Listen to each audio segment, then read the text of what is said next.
श्रीमन्नारायण नारायण हरि हरि श्रीमन्नारायण नारायण।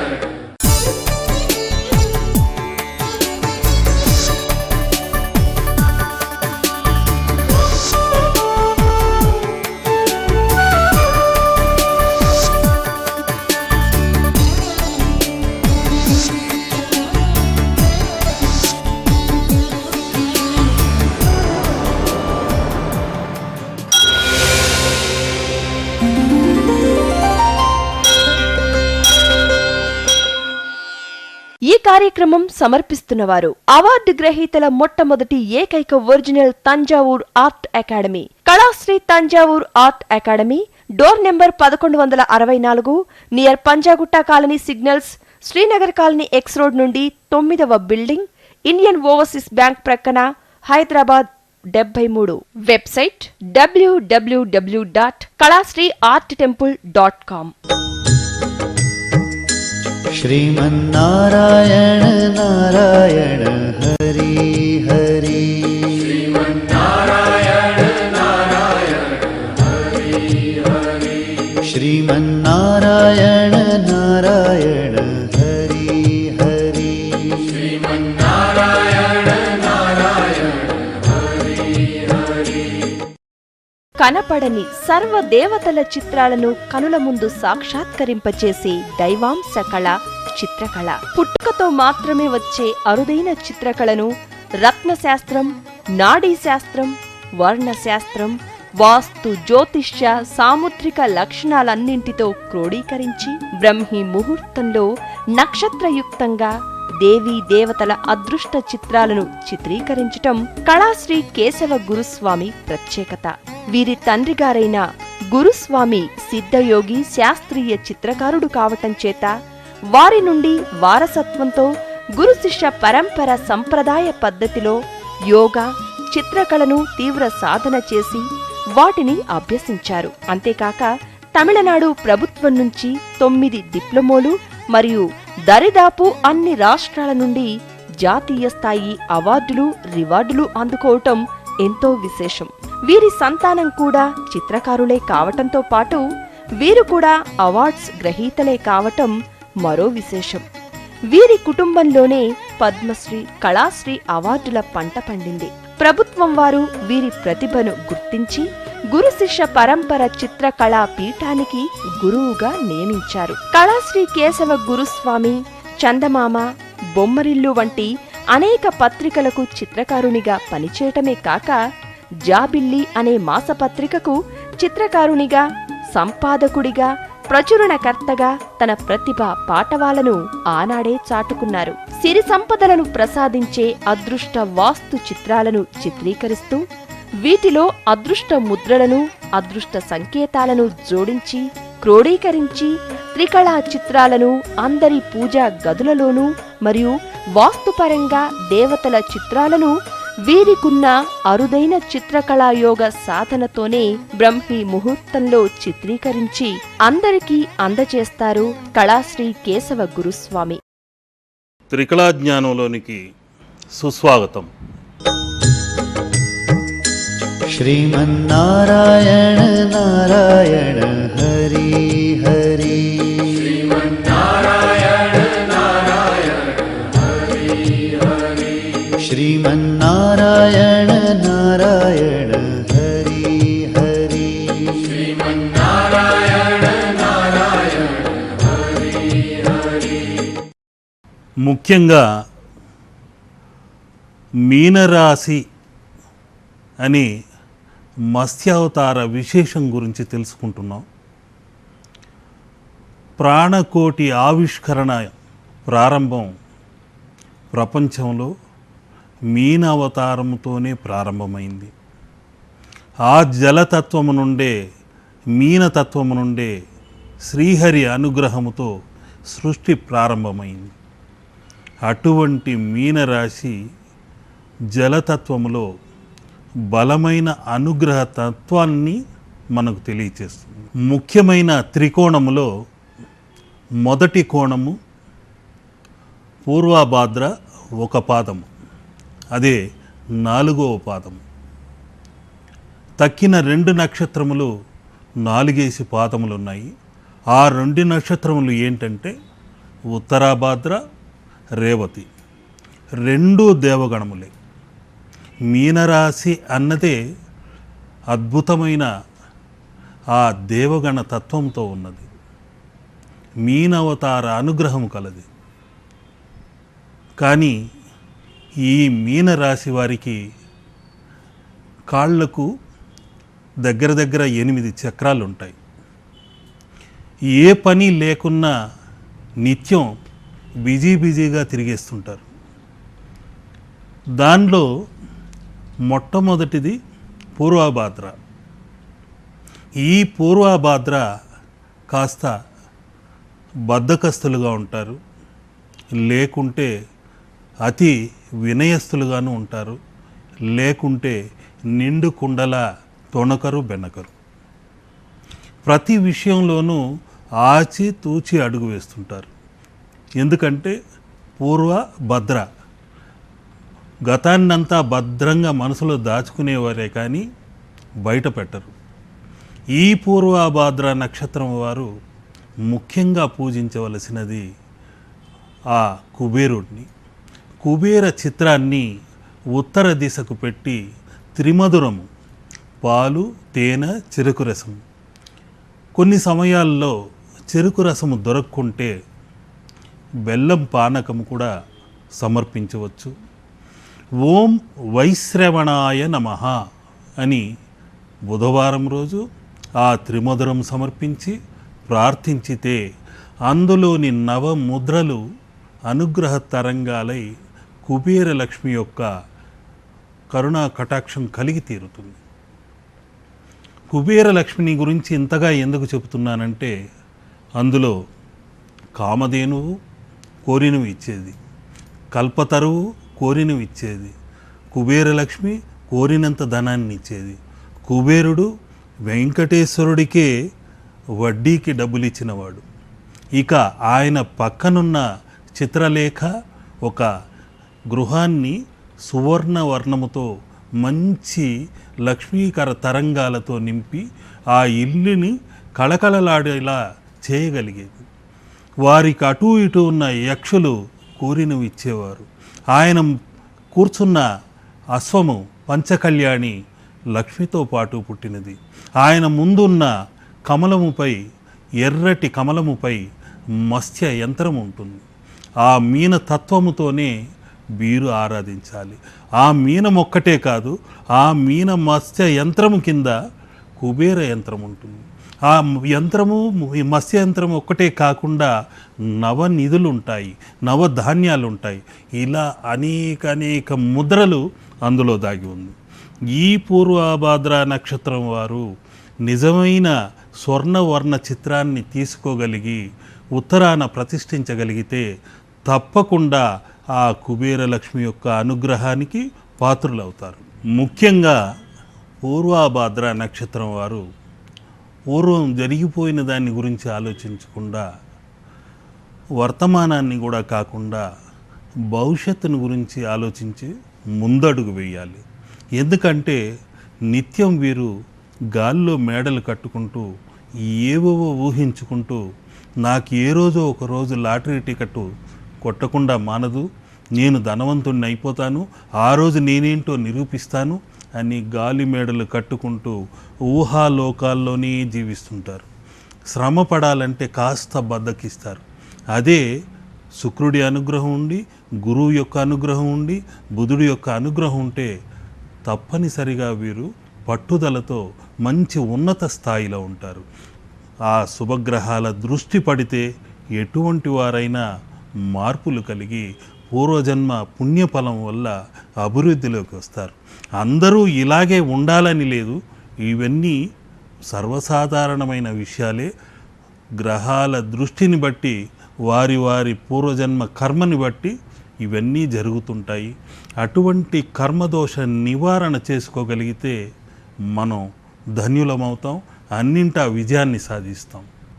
పూర్వభాద్ర నక్షత్రానికి ముఖ్యమైన ముద్ర ఈ విధంగా జపిస్తూ ఓం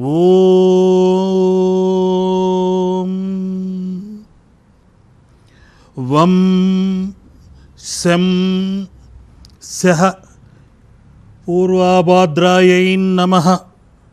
ఓం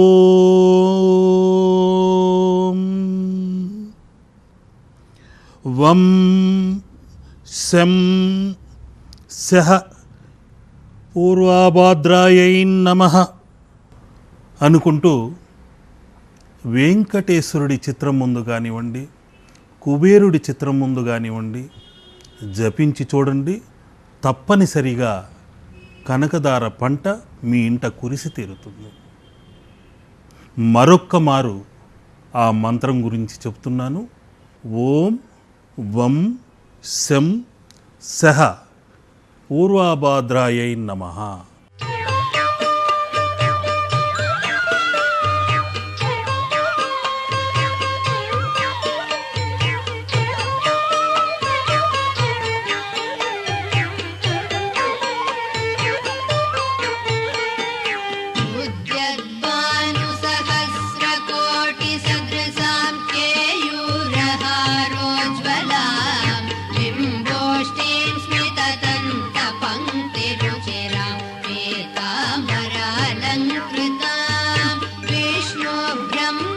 ఇప్పుడు మీరు చూస్తున్నది పూర్వాభాద్ర సర్వముద్ర.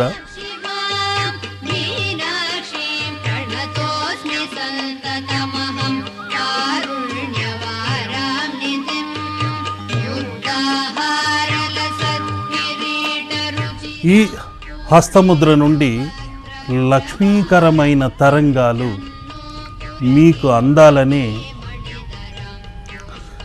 ఇన్నాళ్ళు కొన్ని వేల చిత్రాల్ని, దేవతా చిత్రాల్ని చిత్రించిన ఈ హస్తముద్రల నుండి తప్పనిసరిగా ఆ తల్లి యొక్క కరుణా కటాక్షం కలగాలని ఈ హరిద్రవర్ణ ముద్ర నుండి, ఈ మత్స్యముల నుండి మీకందరికీ ఆ మీనాకారుడైన మత్స్యావతార రూపుడైన శ్రీహరి కరుణా కటాక్షముతో, సిరి సంపదలతో మీరందరూ వర్ధిల్లాలనే ఈ హరిద్రవర్ణంలోని జలతత్వమైన మత్స్యముద్రలని చిత్రించి ఈ హరిద్ర తత్వముతో మీలోని దోషాలన్నీ హరింపచేయాలనే తపనతో ఈ చిత్రాన్ని చిత్రించి మీ ముందు ఉంచుతున్నాను.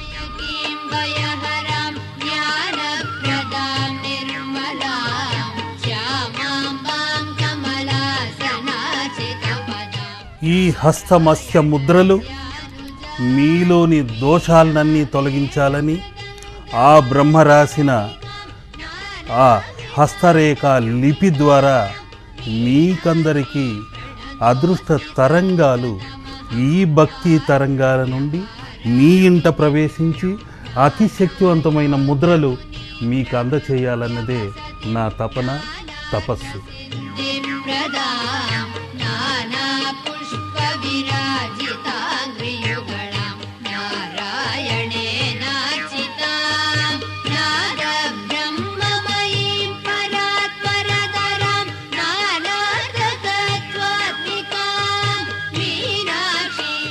ఇప్పుడు మీరు చూస్తున్న ముద్ర అతి శక్తివంతమైనది. మత్స్యంత్రం అన్నదే భూగర్భంలోని శల్య దోషాలను, నిర్మాణ దోషాలని, వాస్తు దోషాలని సముద్రంలో కలిపేసేదే మత్స్యయంత్రం. ఇళ్ళకైనా, గుళ్ళకైనా, ఆఫీసులకైనా, అంగళ్ళకైనా, మఠాలకైనా, పీఠాలకైనా వాస్తు దోషమన్నది భూగర్భం నుండి కూడా కలుగు చేస్తూ ఉంటుంది. ఎన్నెన్నో ఆటంకాలనిచ్చి అక్కడున్న వారికి స్థిమితం లేక అన్ని విధాల ఆటంకాలని కలగజేసి, సమస్యల్ని ఉత్పన్నం చేసి, కలహాలతో వేరు చేసి లేనిపోని గందరగోళం సృష్టిస్తుంటుంది వాస్తు దోషం. అటువంటి దోషాలనన్నింటినీ తొలగించేది మీరు ఇప్పుడు చూస్తున్న వాస్తు ఉర్లి అన్నది శ్రీచక్ర తత్వముతో మత్స్య యంత్రముతో ఉన్న ఉర్లి ఇది. ఈ ఉర్లిలో శ్రీయంత్రాన్ని స్ఫటికముతో ప్రతిష్ఠ చేసి కాస్త ఉప్పు కలిపితే ఆ ఇంట్లోని ఎటువంటి నెగటివ్ ఎనర్జీ ఉన్నా కూడా తీసేసుకుంటుంది.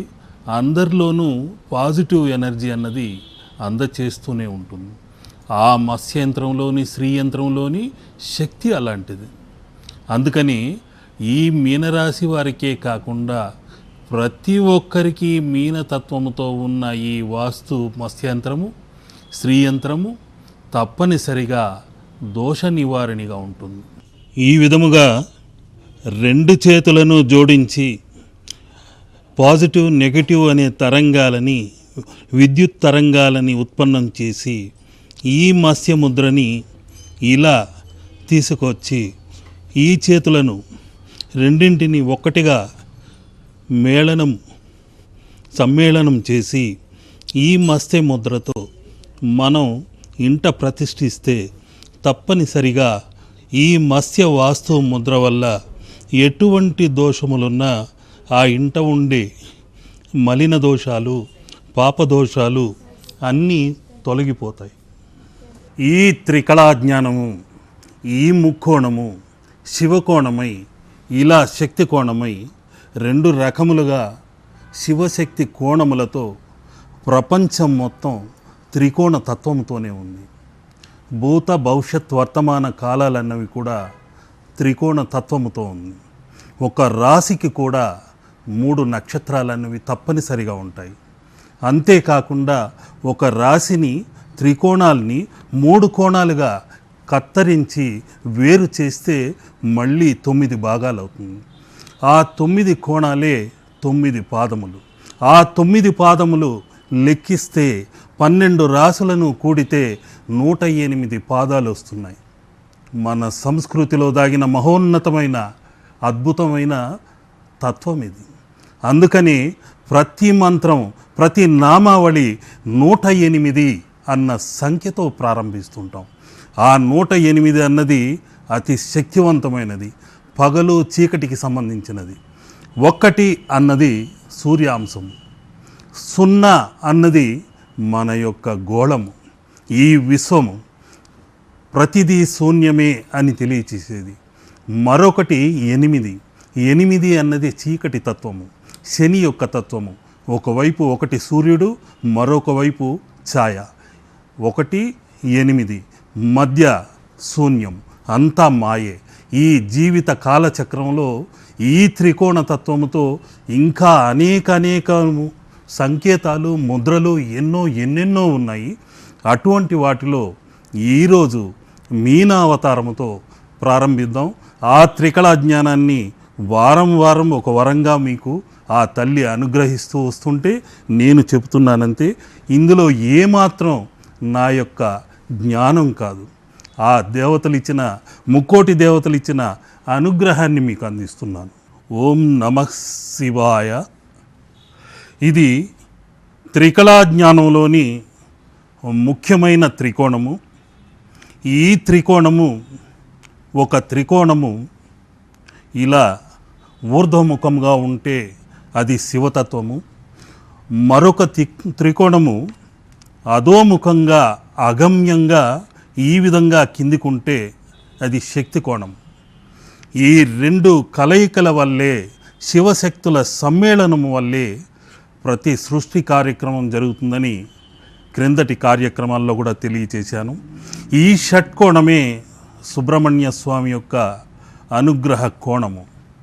ఈ త్రికోణ తత్వములోనే అనేక కోట్ల ముద్రలు సంకేతాలు నిత్యం అలల్లా సముద్రపు పోటుల నా మనసులోకి ఆ చంద్రతత్వముతో ఆ తల్లి అనుగ్రహిస్తుంటే అవి నిత్యం మీకు అందచేయాలనే తపనతో ఈ త్రికళా జ్ఞానాన్ని నూతన సంవత్సరం నుండి ప్రతి వారం అందచేయాలనే ఆతృతతో తపస్సు అన్నింటినీ మేళవించి మీకు అందచేస్తున్నాను.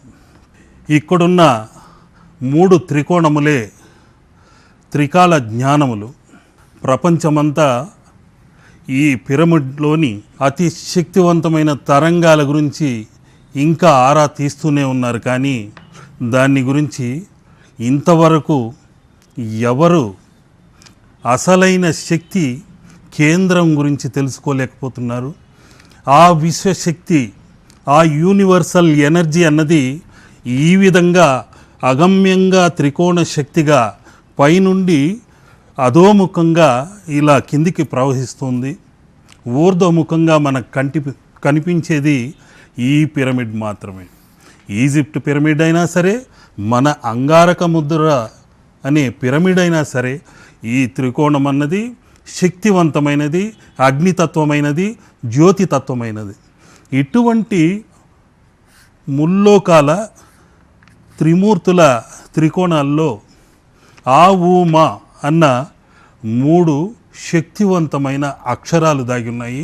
అవి 3 ఏకమైతే ఓం అన్నది ఇక్కడ మనకు అగమ్యంగా కనిపిస్తూనే ఉంటుంది. అది ఇప్పుడు నేను రాసి చూపిస్తున్నాను, చిత్రించి చూపిస్తున్నాను. మీకందరికీ ఈ హరిద్ర ముద్రలోని భక్తి తరంగాల ద్వారా అనేక శక్తివంతమైన తరంగాలు మీకు అందాలని కోరుకుంటున్నాను. ఇక్కడున్న త్రికోణము ఎలక్ట్రాన్లు, న్యూట్రాన్లు, ప్రోటాన్లు. ఇదే ఆ బ్రహ్మ యొక్క సృష్టి కార్యక్రమం ఇక్కడే ప్రారంభమవుతుంది. ఉన్నది ఈ జీవన సాగరంలో నిలకడగా స్థితికారక తత్వముతో విష్ణువు యొక్క అనుగ్రహంతో ఉన్న పిరమిడ్ ఇది.